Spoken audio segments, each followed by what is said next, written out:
Stasiun Maguwo MG adalah stasiun kereta api bandara kelas 2 yang terletak di Kompleks Bandar Udara Adi Sucipto, Maguwo Harjo, Depok, Sleman.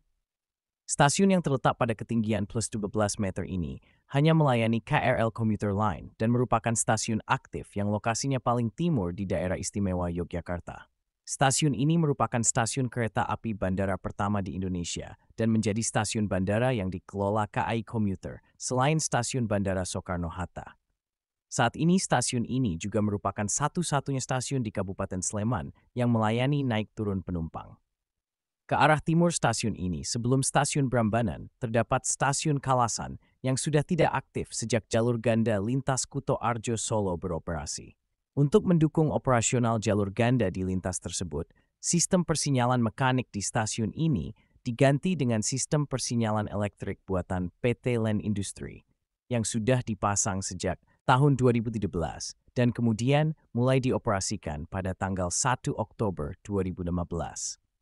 Jalur 1 kini dijadikan sebagai tempat langsiran Pusri Palembang ke gudang yang terletak di barat stasiun Maguwo. Dibuka pada tanggal 1 April 1999 oleh Nederlands Indische Spoorweg Maatschappij.